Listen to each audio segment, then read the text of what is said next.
Hi. So, it's been a while. More than a while. It's been like 4 months, basically. I really didn't expect to take that long of a break. I didn't expect to take a break at all, really. Time just sort of got away from me. 2020, am I right? So yeah, time is a concept that I still have not really figured out. But, I'm gonna do my summer wrap-up. So yeah, I really apologize for being gone for so freaking long. I truly did not mean to just vanish out of thin air. But I did. You might as well call me Adam Kent, because I was useless from the end of July up until now with my booktube channel. But, you know, I'm back. Hi. Oh, also, I got new bookshelves. So, yeah. I will be doing a bookshelf tour soon. I filmed in this room a couple of times. It's on the 3rd floor of my house, my family's house. And, yeah, so I have 2 new bookshelves. There's one up here and then there's one over there. And up here are all of my read books. And then in my room, I have all of my unread books, or just like middle grade books, or stuff that I didn't want to bring up here because they wouldn't fit on the shelves. So yeah, I will be doing a bookshelf tour soon and talk about that a little bit more, and I will still be filming in my bedroom, so yeah, but I probably will end up filming all of my wrap-ups up here because all the books that I've read are up here, so why would I like bring them downstairs to film them in my room? Anyway, I'm going to talk about all the books that I read in the summer. I read a lot of books in the summer. I'm not going to go over all of them. I'm not going to be talking about any of the books I read in the reading rush because I did entire vlogs for all of those, and I'll link the playlist in the description. But I am going to talk about all the other books that I read. And I read a lot of books, so you are in for a ride. Let's just get started. So the first book that I read in July was Clack When You Land by Elizabeth Acevedo. I read this as an ebook. This is a book about 2 young girls who, one of them lives in Brooklyn and one of them lives in the Dominican Republic, and they basically find out that they shared a father because their father died in a plane crash. And it sort of just deals with the stuff and the repercussions of that. It's told in verse. It was good. I give it 4 stars. I don't remember a ton of it. I enjoyed my time reading it, but I haven't really thought about it since.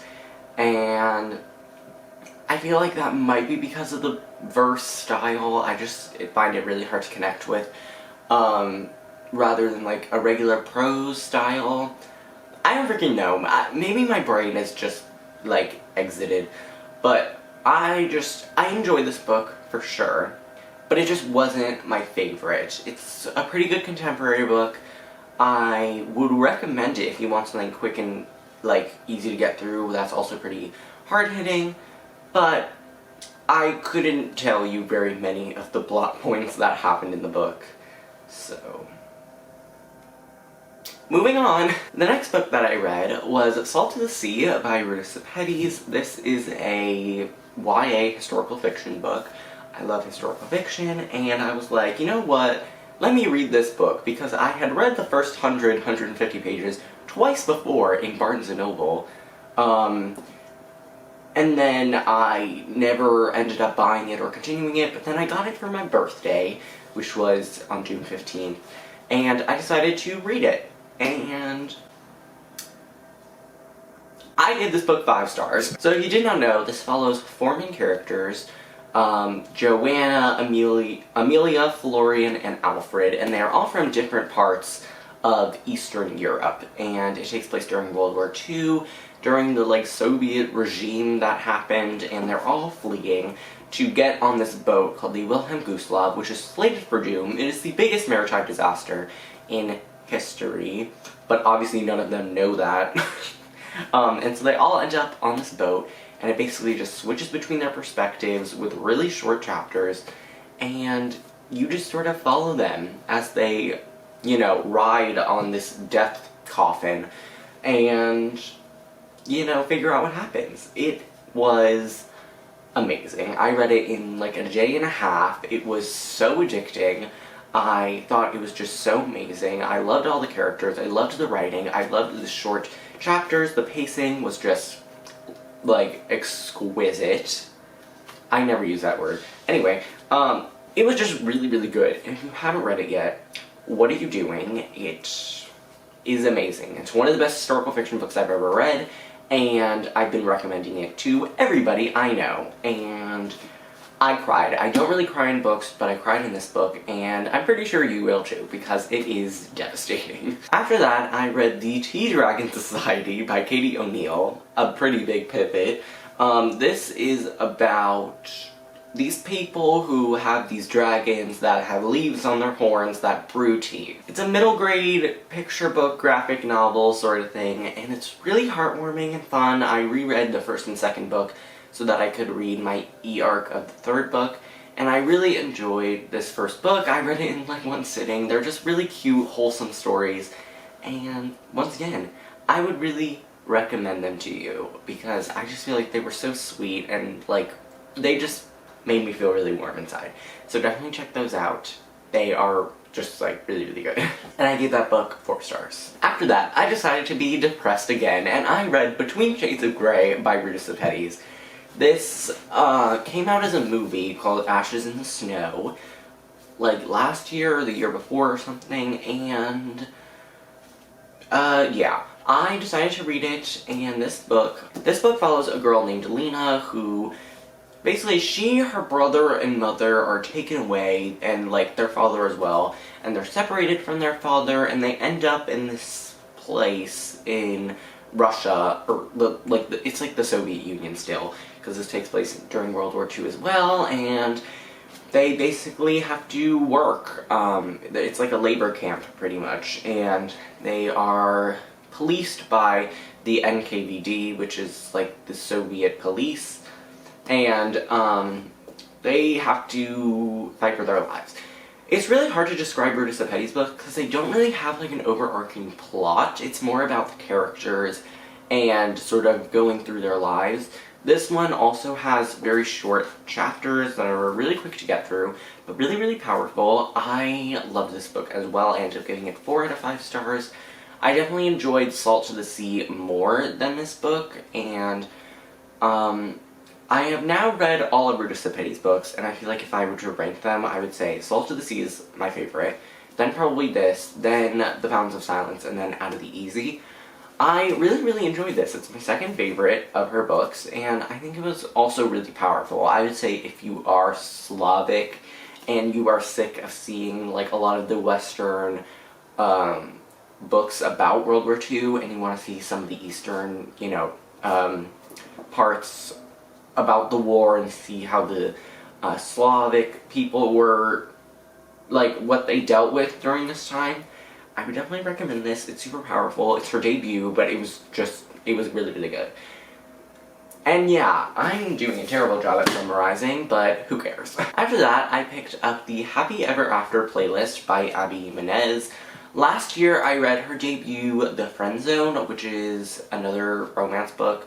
This is a romance book as well, and we follow a girl named Sloane who basically is just driving in her car one day, and this dog just like comes up to her and she inspects it, and then she sees that there's a number attached, and she calls this guy, and he's like a rock and roll person, and they end up talking over the phone, and then it sort of evolves, and there's a dog, you know, all the fun romance things. So I ended up giving this book 3 out of 5 stars. More like a 3.5. I definitely enjoyed The Friend Zone way more. This is a companion, so Sloane is actually Kristen's friend. Kristen was the main character in The Friend Zone, and she does make a few appearances in this book. She and Josh, but it really is focused on Sloane and Jason, and I enjoyed this book. It was fine. It was a quick romance. I don't really like books or media about rock and roll bands. I just don't care. I'm not a big music person. I just don't care. I don't really listen to music. I only listen to what other people are playing, so I don't, yeah. But this is good. I thought it was fine. I don't really remember much of it. I honestly kind of forget the main character's name in the beginning, but it was good. I liked it. It was fine. The best part was the dog. The romance was cool, I guess. It was fun to read. It was very easy to read, so I recommend it. It is pretty long for a romance book. It's like almost 400 pages, but it was fine. I would recommend it, and I will read her next book. I know that the reason I didn't like this book was because of a personal preference. I don't really care about rock and roll, and a lot of the second half of this book, like, dealt with him being on the road and, like, the concert and stuff. I just don't care about that stuff. Hence why I really didn't like Daisy Jones and the Six. Ooh. But, yeah. This was good. I would recommend it, but it just wasn't, like, my cup of tea. I didn't dislike it, though. I just didn't fall in love with it. Next, I read Prince Charming by Rachel Hawkins, which is another book that I got for Christmas. No, not Christmas, my birthday. What? And this book follows a girl named Daisy, whose sister is betrothed to the Prince of Scotland, the fictional Prince of Scotland, and basically she and her family are flown out to Scotland to prepare on how to be royals before the wedding happens, and her sister, and Daisy, is assigned one of the, like, prince's friends or something to teach her how to be, like, part of the royal family, and they obviously fall in love. And it's really cute. I really liked this book. I read it based on Witty Novels' recommendation. She read both of the books in the series. It is a companion duology, and she really enjoyed them. And I really enjoyed this book as well. I ended up giving it 4.5 out of 5 stars. I was really close to giving it 5 stars, but I just didn't for some reason. Basically, let me give you some backstory. My sister went to study abroad in Scotland in January, but she was obviously sent back because of COVID.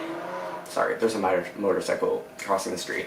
But she was sent back in March because of COVID, and we had actually planned a trip in April to go visit her and hang out during my spring break.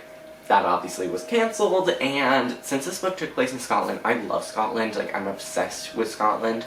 It is my dream to go there one day, and I was just, like, feeling really, like, I was really liking reading this book because I was like, if only I was in Scotland, and it made me feel like I was there. Rachel Hawkins knows her frickin' stuff. And so yeah, there was a scene that, okay, one of my main problems is that this book could have been longer. It's less than 300 pages, and I feel like we didn't get a lot of transition scenes. Like, there were some chapters, like, we go from, like, Daisy being told that she and her family need to be flown out to Scotland, and then the next chapter they're already in Scotland. I was like, I want to see them on the airplane and them arrive in Scotland and sort of have her take in all the things about Scotland. But no, we didn't really get that. And also there was this really cute scene where they were in the rain and they had to go into this cottage, and it only lasted like a chapter, and I was like, ma'am, can we go back, like, rewind? Or, like, honestly, if there's fanfic about that scene, hit me up, because I want to read it. But overall, it was fun, it was cute, I liked it, and I will definitely be picking up the sequel, hopefully soon, when I am upset that I still can't go to Scotland because of COVID. Then I was still in a little bit of a romance mood, and I reread The Unhoneymooners by Christina Lauren. This is my favorite romance book of all time. It's the only one that I've given 5 stars, but this book follows a girl named Olive whose sister, Amy, is getting married to the brother of Olive's arch nemesis. So she is the sister. Are they going to be sister and brother-in-law? Is that still considered? I don't know. But she is the maid of honor, and her arch nemesis is the best man because his brother is the groom and her sister is the bride. And Amy is really lucky. She is nothing like Olive. Olive is not lucky, but her sister is super freaking lucky. And she spent basically $0 on this wedding, and she got a free honeymoon to Hawaii, just from, like, entering and winning contests. But everyone at the wedding gets violently ill from the seafood buffet, except for Olive and Ethan. And Ethan is her arch nemesis. And they end up taking their siblings' like trip to Hawaii because they look like they're siblings. Olive looks like Amy, they're twins, and Ethan looks like his brother Dane, who is the groom. And they essentially just have to pretend to be newlyweds and go to Hawaii, and shenanigans ensue. It is the cutest romance book I have ever read. It is really great. It deals with a lot of family issues, and it deals with just a lot of fun things. It is the best romance book ever. If you haven't read it yet, what are you doing with your life? Get on it. Amazing, 5 stars. And I will be rereading this book until the day I die. Next, I read the TDragon Festival by Katie O'Neill, which is the sequel to the TDragon Society. I don't really have much to add. 4 stars. Really good. Let's move on. It was cute. Like, I liked it. It was more of the same, and I just really enjoyed it. I did read another book in between, but I do just want to talk about them at the same time. I read the TDragon Tapestry, which is the 3rd and final book in the trilogy. I felt the same about it, 4 stars. If I had to rank the series, I would probably say my favorite is the TDragon Society, then the TDragon Tapestry, and then the TDragon Festival. But they're all pretty equal in my mind. I really enjoy all of them, and they're just really fun books, and I feel like if you want something that'll just warm your heart, you definitely need to pick those up because they are just so beyond cute. But in between those books, I did read Death on Windmill Way by Carrie Doyle. This is a mystery book that takes place in East Hampton, and I have had a house in East Hampton since I was like a child, since I was a baby. Like, before, like my parents got it before I was born, and I had it, and then we had one for like 12 years, and I really love East Hampton. We go back every summer, and yeah, I just read this because it took place in the Hamptons. That's pretty much it. And also, I like mysteries, so I was like, let's give it a shot. And I enjoyed it. I gave it 3 stars. It follows this woman named Antonia who moves into this windmill, and she is a chef, and she basically buys the windmill, and like it has been converted into an inn, and she is the chef there, she owns it, and then she finds out that all of the previous, like, proprietors of the windmill have died under mysterious circumstances, and she has to get to the bottom of it. So it's like a cozy mystery book.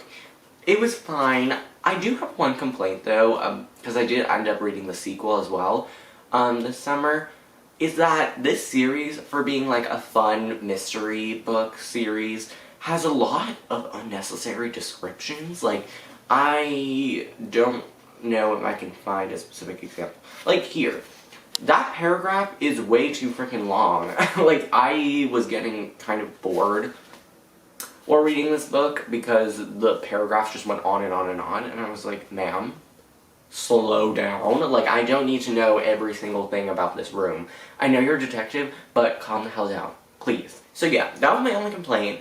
I am probably going to end up finishing the series just because, why not? Then after that, I picked up The Damned by Renee Alfia, which is the 2nd book in the Beautiful series.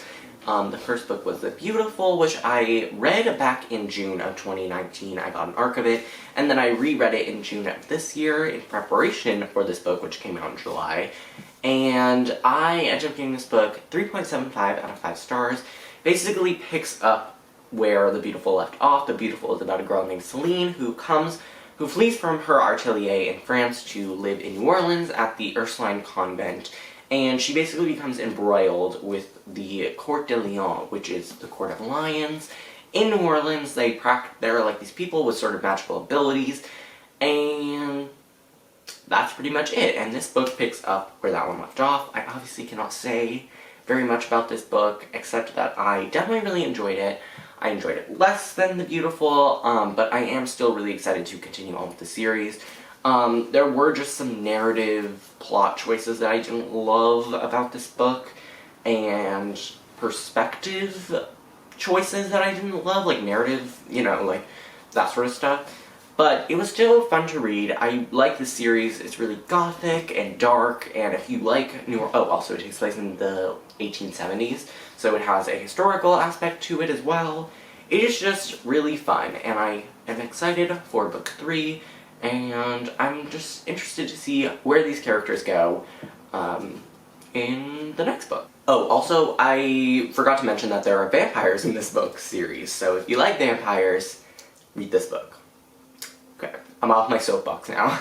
Then, for a video, I read Fangirl by Rainbow Rowell. That video is coming, I swear. I'm not really going to talk about this book at all because, again, I'm going to have a video for it very soon.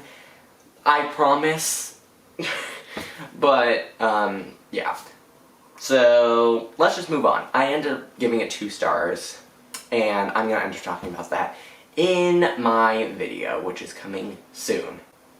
Hopefully. Then I reread The Unexpected Everything by Morgan Matson. This follows a girl named Andy who basically plans out her whole life. She just, you know, like, to a T. And then her father, who is this really, like, rich, swanky guy, is involved in a political scandal, and they sort of lose, they don't lose all their money, but, you know, he gets fired and he has to move, like, he has to spend more time with her, and she, has her internship canceled, and all she can do is walk dogs during the summer, and she hangs out with her friends, and does a bunch of stuff.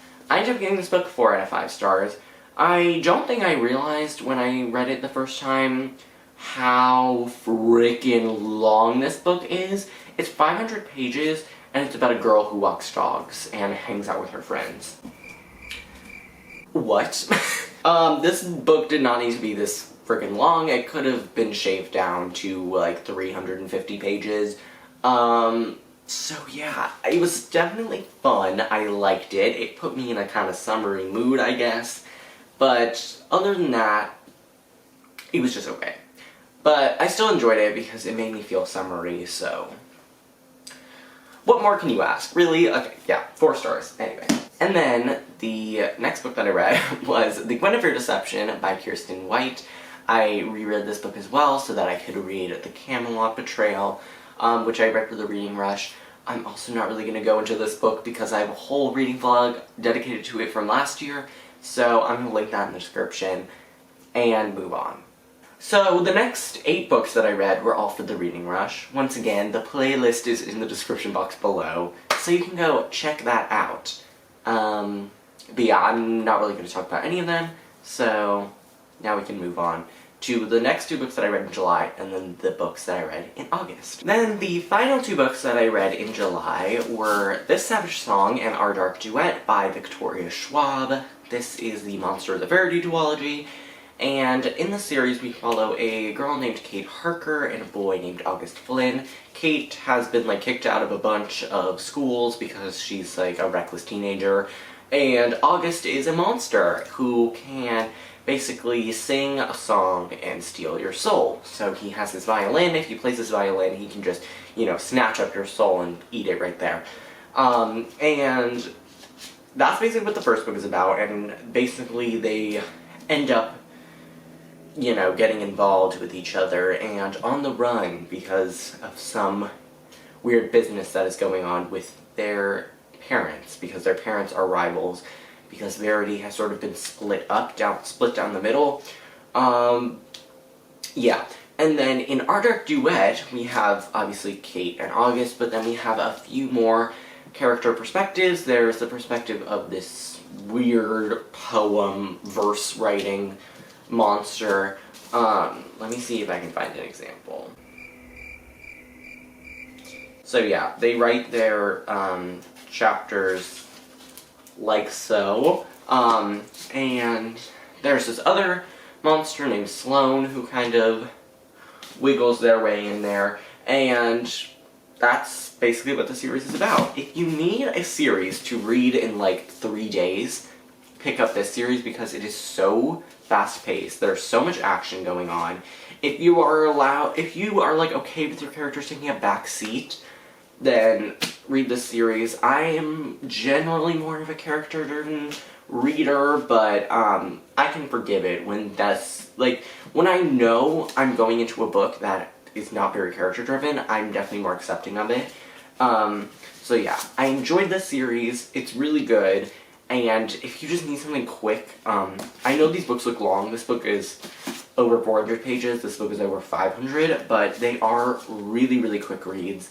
and they're really fun too. So I would definitely recommend them. Not my favorite Victoria Schwab series, but definitely one that is just really, really fun to read, and I would recommend them a whole lot. Then I kind of got into a little bit of a reading slump, but I finally picked up an e-arc of a book I had as the first book that I read in August, which was Queen of Volts by Amanda Foody, which is the third and final book in the Shadow Game series. I still have yet to get my hands on a final copy, but I really hope to do so soon. I do have a vlog video where I read King of Fools, which is the second book in the series, which I can link in the description box below if you're interested. But I really enjoyed books 1 and 2 in the series. This one is definitely my least favorite. I ended up giving it 3.5 out of 5 stars, which is a good rating. So I still obviously enjoyed the book, but it was just a little too dense for me. Like, I understood why book 2 was so long, because it had a really strong political arc, but this book just felt like it was long to be long. Like, there were 5 character perspectives, and sometimes we would just switch to one character and they would eat dinner for like 10 pages, and I'm like, why did we need that? Like, someone just got shot in the last chapter. Why are we switching to Sophia's perspective where she's just like freaking drinking lemonade? Why am I reading this? Anyway, got a little heated. But yeah. So that kind of just irked me. The characters, I still obviously really liked. I liked some character perspectives over others. I didn't really care for, like, Lola or Sophia or Irvi. I kind of only cared about N and Levi.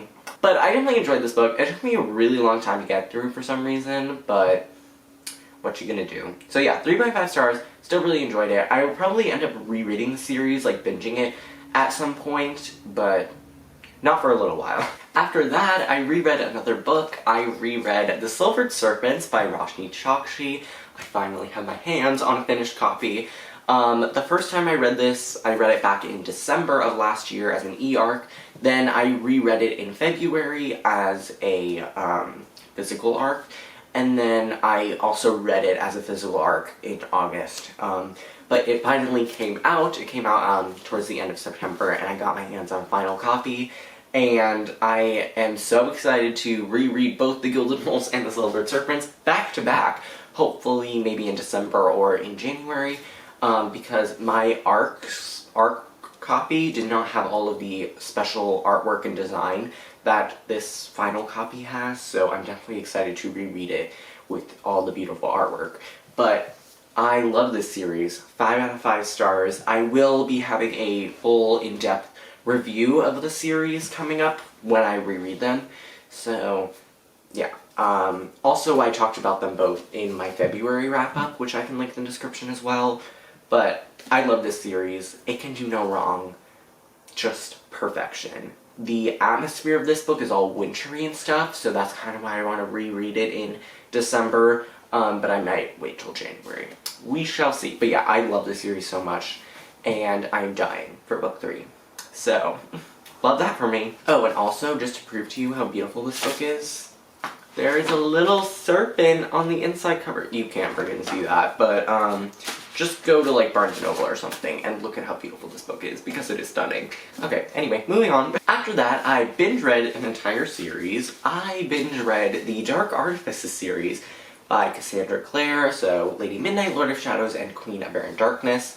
This series is really, really popular. I really enjoy Cassandra Clare. Oh, as you can tell from that shelf over there. You know what, I'm just gonna hold up Lady Midnight because I can't hold all these books. I really enjoy this series, the Shadowhunter Chronicles. I am finally caught up now, ish. I have like 2 more books left. But once I reach Chain of Gold, I will be caught up. Almost there. But I really, really enjoy Cassie's books when I read them. Usually I will read like a ton of them all at once and just get like really absorbed into the world, and so that's why I read this entire trilogy in like a week. And honestly, despite these books being like anywhere from 600 to 900 pages long, I read each of them in about 2 to 3-ish days. Even Queen of Barren Darkness, I think I read this book in like 3 days. But this series is just so good. No, it's not my favorite Cassie Clare series. I think that will always be the Infernal Devices, but this series came really, really close. I really loved all the books. I gave Lady Midnight 4 out of 5 stars, Lord of Shadows 4.75 out of 5 stars. I feel like I would have given this book 5 stars if I didn't know the ending, but I did know the ending, so it kind of ruined it for me. I wasn't shocked when it happened because I knew it was going to happen. And then I gave Guinevere Darkness 4.5 out of 5 stars. I know a lot of people say this is their least favorite book in the series. I don't really understand why. I had a lot of fun reading this book, so yeah, very fun. Anyway, this is a really great series, and if you have read other Cassie Clare series but you haven't gotten to this one yet, I really recommend it. Why does my hand look so weird? Anyway, yeah, definitely read this series. I know it's intimidating because the books are, you know, really fat, but they're good. They're worth it, I promise. Oh, also, if you're wondering why I didn't explain what those books are about, it's kind of spoilery, and also what you wouldn't care unless you've read the other books, so I'm just not going to bother. The next book that I read was The Red Squirrels of Magic by Cassandra Clare and Wesley Chu, which is the first book in the Eldest Curses series. I read this book and I enjoyed it. I ended up giving it 3 stars. I thought it was fun, but it was not as fun as I feel like if this book came out when it takes place, I would enjoy it more, but since I know that Magnus and Alec are, like, fine by the end of this book, it just wasn't as urgent. I still really liked it, though. I liked going around Europe, I liked the settings and stuff, but overall, not my favorite Cassie Clare book, but it was still really enjoyable. And I would recommend it, and I am excited to read The Last Book of the White, so.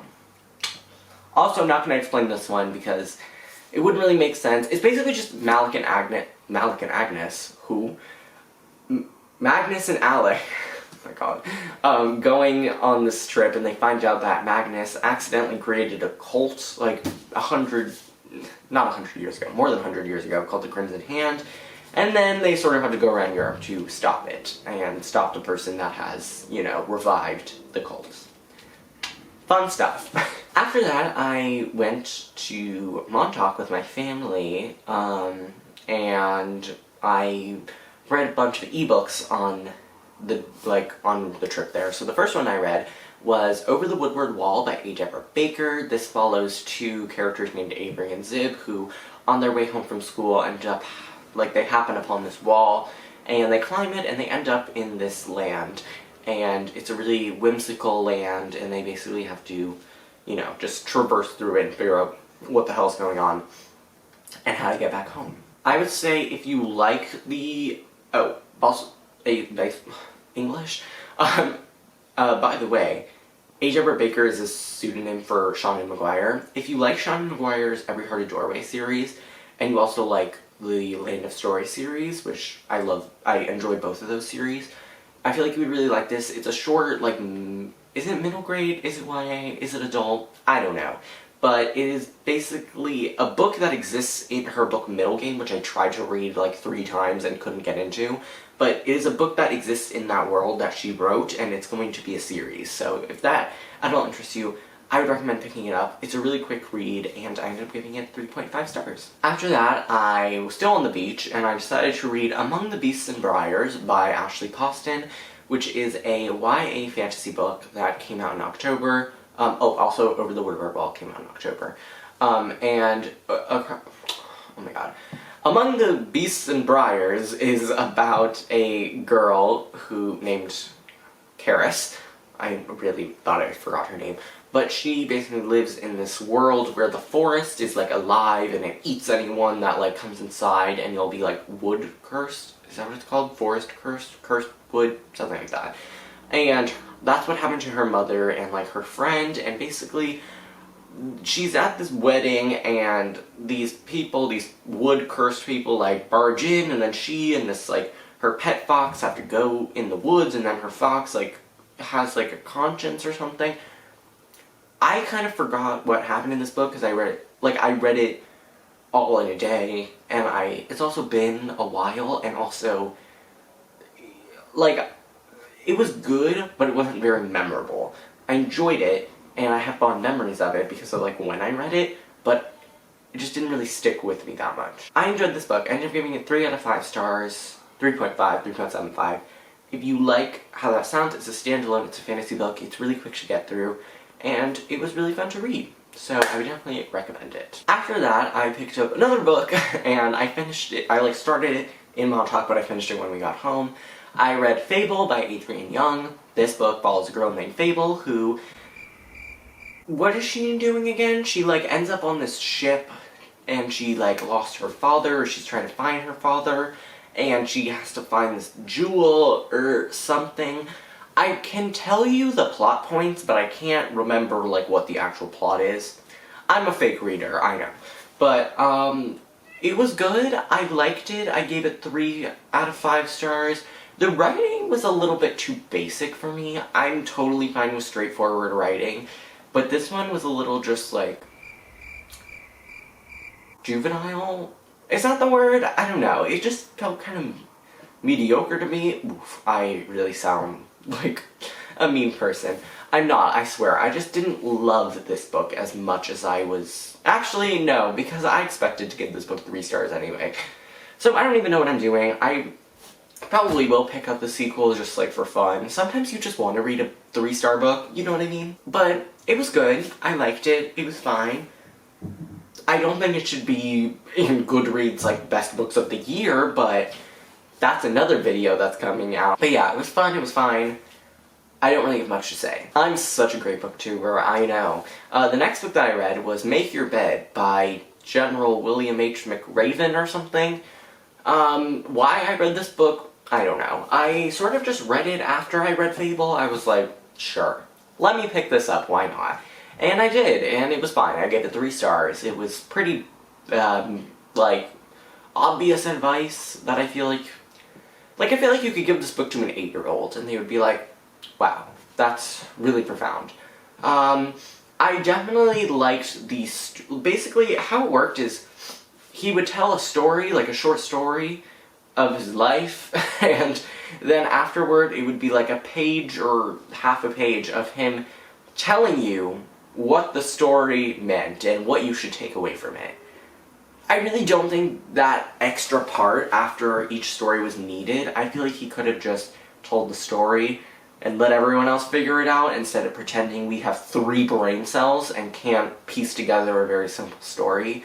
So yeah, he kind of made me feel stupid, which was, I was just like, why are you telling me this? This is obvious, teamwork, yeah, I get it. You don't have to spell it out for me. I'm good, I can piece things together. I've been reading for a while now. But yeah, it was fine. 3 stars, whatever. If you have someone that has no idea what, basic things are, give this to them. If you I don't know, if you meet someone from friggin' Neptune, give this to them, because I feel like it would be really helpful. Or maybe someone that's just super self-centered and I don't know, if you know a sociopath, give them this book. That's basically all I can say. Next, I read Serpent and Dove by Shelby McCurran, which follows a girl named Lou, who basically runs away from her convent with her friend Coco, and ends up, she has to do this thing where she pulls a heist, and then she gets caught by Reed, who is a witch hunter, and then they end up getting forced into this fake marriage, and shenanigans ensue. They sort of end up going around this country. I enjoyed this book. I ended up giving it 4 out of 5 stars. I liked it. I had fun reading it. It was a good book. It was a nice dark fall read. Would I say it's one of the best books of all time? No. Would I say if you like Sarah J. Maas you will like this book? Yes. If you like Sarah J. Maas, pick up this book. It really felt like something Sarah J. Maas could write. I will be picking up the sequel, and hopefully the 3rd book after that. I feel like you are either in love with this book or you hate this book. I am sitting somewhere in the middle. I enjoyed it. I definitely liked it more than I didn't. There were things that I didn't like, but there was more things that I liked. And I liked the characters, I liked the atmosphere, I liked the writing, I thought the plot was kind of interesting, and I'm sort of just sticking around for the characters. So yeah. Also, I don't know why, but this book, the ending of this book, I'm not going to say what happens, obviously, but it reminded me, do you guys remember that episode of Wizards of Waverly Place?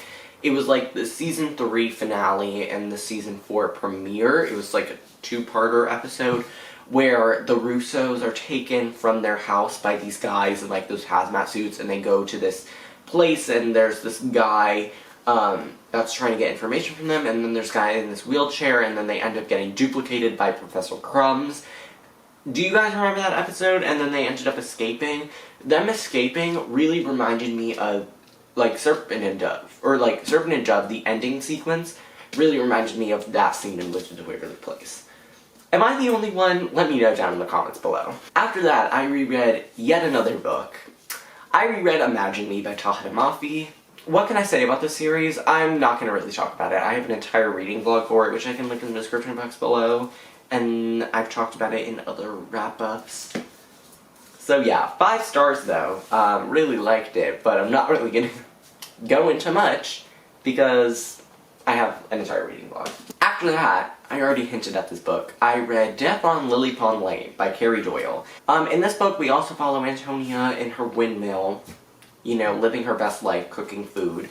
And then this guy, this like really rich guy on Lily Pond Lane. If you've never been to East Hampton, Lily Pond Lane is like where all the rich people live. Like Martha Stewart lives there.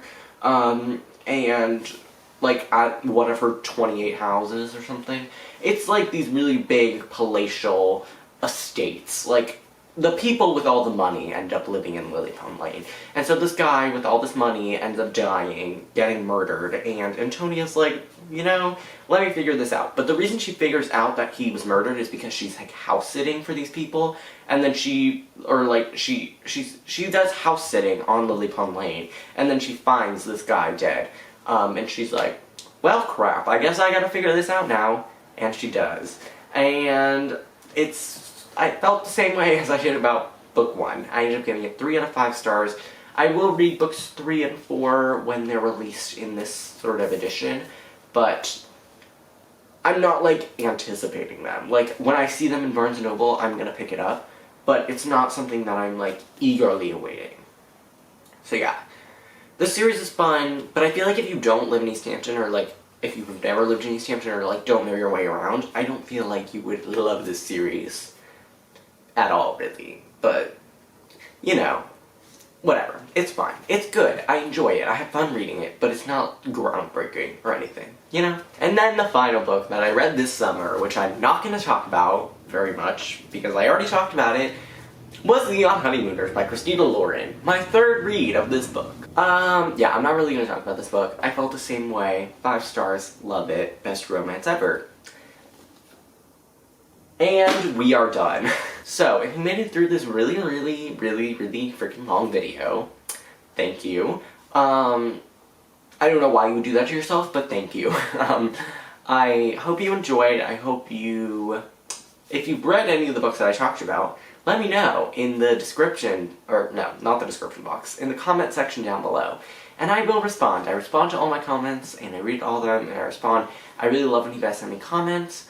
So yeah, if you read any of the books, or you want to talk about them, or you just want to, you know, say like, hey, do that. But that is it for this video. I hope you guys enjoyed. All my social media links are in the description box below, and that is it. So thank you so much for watching, and I will see you in my next video. Bye!